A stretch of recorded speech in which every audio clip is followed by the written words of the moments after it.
Assalamualaikum warahmatullahi wabarakatuh. Salam jumpa kembali dengan saya Ahmad Rifai. Kali ini kita akan belajar mata pelajaran pendidikan Pancasila dan Kewarganegaraan untuk siswa kelas 8 SMP pada bab yang keempat, yaitu Kebangkitan Nasional dan Sumpah Pemuda. Di awal pembahasan bab ini, kita mulai cerita tentang Museum Sumpah Pemuda. Apakah kalian tahu Museum Sumpah Pemuda?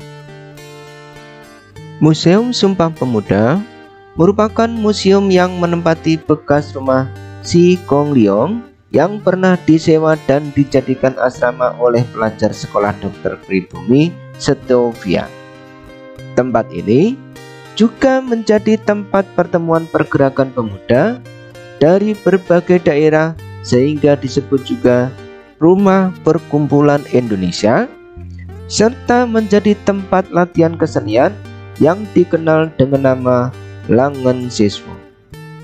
Bangunan tersebut dahulu dikenal dengan nama Gedung Kramat Raya 106, lalu berubah nama menjadi Gedung Sumpah Pemuda, tempat diikrarkannya Sumpah Pemuda pada tahun 1928. Gedung Kramat Raya 106 memiliki sederet perjalanan sejarah dan menjadi saksi dari proses panjang pembentukan semangat kejuangan bagi kemerdekaan Indonesia. Di gedung tersebut, sendi-sendi dasar persatuan Indonesia didiskusikan, dirumuskan untuk kemudian diikrarkan. Tidak hanya menjadi tempat diskusi politik, namun gedung tersebut juga menjadi tempat lahirnya karya-karya sastra gubahan Muhammad Yamin dan Abu Hanifah.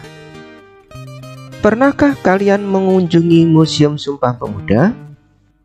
Apa yang kamu ketahui tentang sejarah dan benda-benda yang terdapat dalam Museum Sumpah Pemuda? Museum Sumpah Pemuda adalah museum khusus sejarah yang berada di bawah Kementerian Kebudayaan dan Pariwisata. Museum Sumpah Pemuda merupakan satu-satunya museum yang mengumpulkan dan menyajikan berbagai aspek yang berhubungan dengan sejarah Sumpah Pemuda.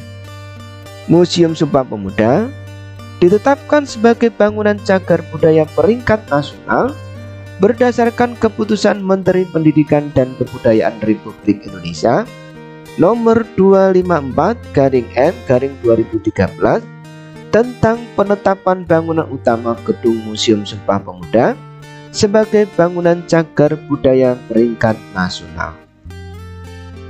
Museum Sumpah Pemuda berlokasi di Jalan Kramat Raya nomor 106 Jakarta, Kelurahan Kuitang, Kecamatan Senen, Kabupaten Jakarta Pusat, Provinsi DKI Jakarta. Luas lahan 1040 meter persegi, luas bangunan 460 meter persegi.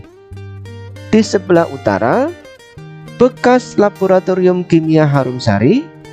Di sebelah timur, Jalan Kramat Raya. Di sebelah selatan, bengkel atau dealer Yamaha. Di sebelah barat, perumahan penduduk. Museum Sumpah Pemuda diresmikan oleh Presiden Soeharto pada 20 Mei 1974. Pada tahun 1973 hingga 1974, bangunan dibukar oleh Dinas Tata Bangunan dan Pemugaran Pemerintah Daerah khusus Ibu Kota Jakarta tanpa mengubah gaya arsitektur dan susunan tata ruangnya. Genteng lama diganti dengan genteng baru karena tidak diproduksi lagi. Demikian pula pada pegangan-pegangan pintu. Keseluruhan lantai asli masih dipertahankan. Penambahan bangunan baru dilakukan pada tahun 1983 tanpa merusak bangunan utama. Kemudian pada sekitar tahun 2000 ditambahkan pula relief perjuangan pemuda di tembok halaman sebelah kiri. Pada tahun 2011, teras belakang diberi tutup tambahan berupa kaca tembus pandang oleh Direktorat Permusiuman Kementerian Kebudayaan dan Pariwisata. Bagaimana sejarah Museum Sumpah Pemuda? Akhir abad 19, bangunan ini didirikan oleh Si Kong Leong. Sejak tahun 1925, disewakan kepada para mahasiswa-mahasiswi kedokteran School tot Opleiding van Indische Artsen atau STOVIA dan Rijkshogeschool. Tahun 1927, gedung ini digunakan oleh organisasi pemuda untuk berbagai kegiatan. Pada tahun 1928, dengan sangat berani, gedung ini diberi nama Indische Glogebung dengan memasang papan nama di depan gedung. Pada tanggal 28 Oktober 1928, gedung ini dipilih sebagai tempat Kongres Pemuda Indonesia kedua dan menghasilkan Sumpah Pemuda. Dalam peristiwa tersebut, lagu Indonesia diperdengarkan dengan biola untuk kali pertama oleh Wage Rudolf Supratman. Lagu tersebut di kemudian hari menjadi Indonesia Raya yang ditetapkan sebagai lagu kebangsaan. Tahun 1934 hingga 1937, Si Kong Leong menyewakan gedung Indische Glogebung kepada Pang Cheng Chan sebagai rumah tinggal. Tahun 1937 hingga 1951, gedung tersebut disewa oleh Long Jing-ju dan yang bersangkutan menggunakannya sebagai toko bunga dari tahun 1937 hingga 1948 dan kemudian sebagai hotel pada tahun 1948 hingga 1951. Tahun 1951 hingga 1970, gedung Kramat 106 disewa kantor bea dan cukai untuk perkantoran dan penampungan karyawannya. Atas inisiatif Profesor Mr. Sunaryo, mantan Menteri Luar Negeri, gedung ini dijadikan Museum Sumpah Pemuda oleh pemerintah daerah khusus Ibu Kota Jakarta.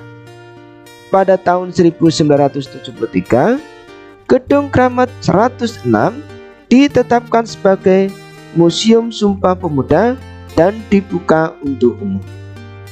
Pada tahun 1979, pemerintah daerah khusus Ibu Kota Jakarta menyerahkan Museum Sumpah Pemuda kepada pemerintah pusat dan dikelola oleh unit pelaksana teknis di lingkungan Departemen Pendidikan dan Kebudayaan.